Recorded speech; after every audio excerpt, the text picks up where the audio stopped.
Assalamualaikum warahmatullahi wabarakatuh. Berjumpa lagi dengan saya, Yula Biolita Lestari. Bagaimana kabar kalian hari ini? Semoga kita semua selalu dalam keadaan sehat. Pada video kali ini, kita akan mempelajari materi kebahasaan teks LHO. Sebelum kita mulai pembelajarannya, silakan siapkan alat tulis kalian dan dilanjutkan berdoa dari rumah masing-masing. Baik, kita mulai ya. Saya memiliki peta konsep tentang materi kebahasaan teks LHO yang akan kita pelajari dalam video ini.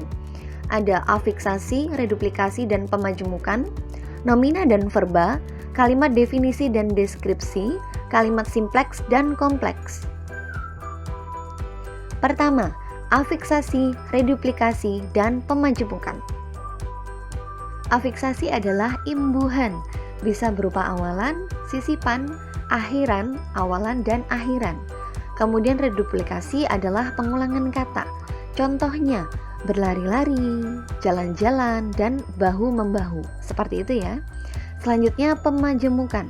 Pemajemukan merupakan gabungan dua kata yang memiliki makna baru. Contoh, kata mata dan hari yang digabungkan menjadi matahari.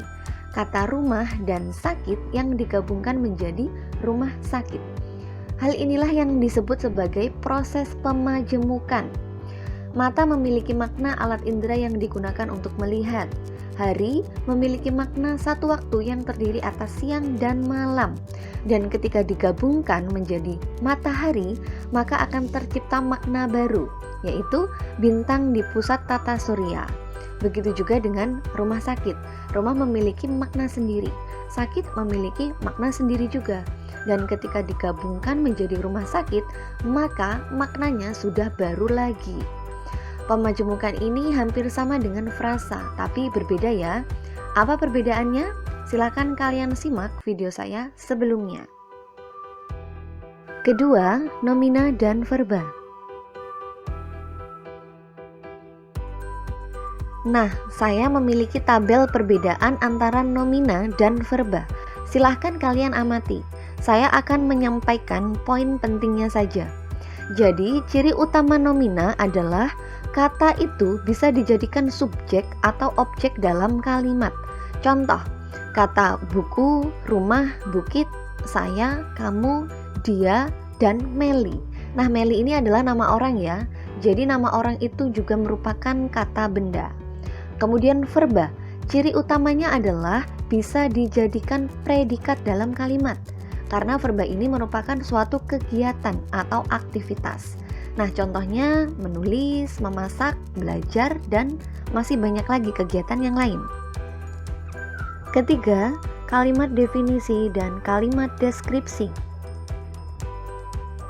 Nah, saya memiliki tabel juga ya di sini. Silahkan kalian amati, dan yang akan saya paparkan adalah poin utamanya saja. Jadi kalimat definisi itu hanya membahas pengertian umum atau arti dari sesuatu. Biasanya ditandai dengan kata adalah, merupakan, dan ialah. Sedangkan kalimat deskripsi itu bukan membahas pengertian dari sesuatu, tapi sudah menjelaskan lebih rinci tentang sesuatu itu, mulai dari bagian-bagiannya, jenis-jenisnya, ciri-cirinya, manfaat, dan lain-lain. Contohnya, di sini saya memiliki sebuah kalimat ya. Bayam adalah sayuran hijau yang mudah ditemukan di Indonesia. Nah, ini merupakan kalimat definisi karena sebatas menjelaskan pengertian dari bayam. Selanjutnya, bayam memiliki banyak nutrisi yang baik untuk tubuh. Nah, kalau yang ini sudah termasuk dalam kalimat deskripsi karena bukan lagi berbicara tentang pengertian bayam, melainkan sudah menjabarkan kandungan nutrisi dari bayam. Keempat, kalimat simpleks dan kompleks. Kalimat simpleks adalah kalimat yang biasa kita kenal sebagai kalimat tunggal yang hanya terdiri atas satu subjek dan satu predikat. Sedangkan kalimat kompleks itu adalah kalimat majemuk yang subjeknya atau predikatnya itu bisa lebih dari satu. Oke, lanjut ya. Kita belajar menganalisis mana yang kalimat simpleks dan kompleks. Saya memiliki beberapa contoh kalimat yang sudah saya analisis fungsi kalimatnya. Kalimat pertama, Kader PKK Kelurahan Margadana berkunjung ke kelurahan lain.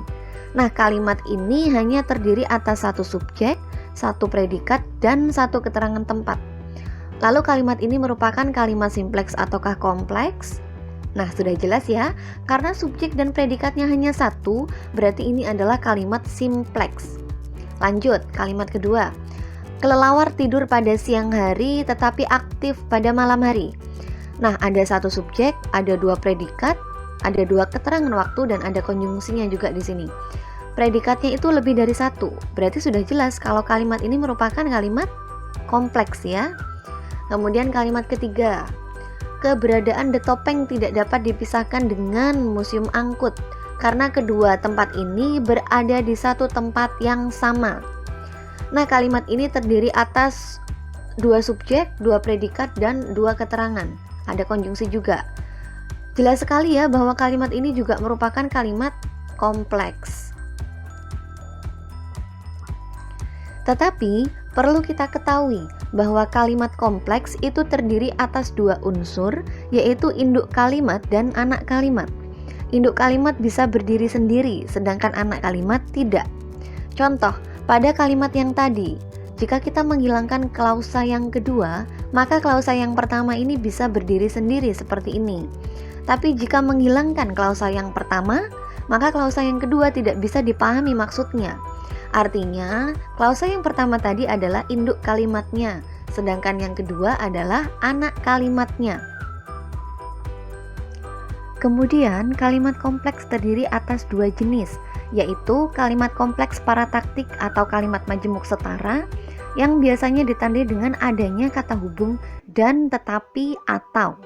Kemudian ada kalimat kompleks hipotaktik atau kalimat majemuk bertingkat, biasanya ditandai dengan kata hubung apabila, karena, jika, selain itu, dan lain-lain. Berdasarkan pemaparan tersebut, tentunya akan mudah menentukan mana yang kalimat kompleks parataktik dan mana yang hipotaktik. Kembali pada kalimat yang tadi, pada kalimat ini terdapat kata hubung tetapi. Artinya kalimat ini merupakan kalimat kompleks yang parataktik. Sedangkan pada kalimat berikutnya ini terdapat kata hubung karena.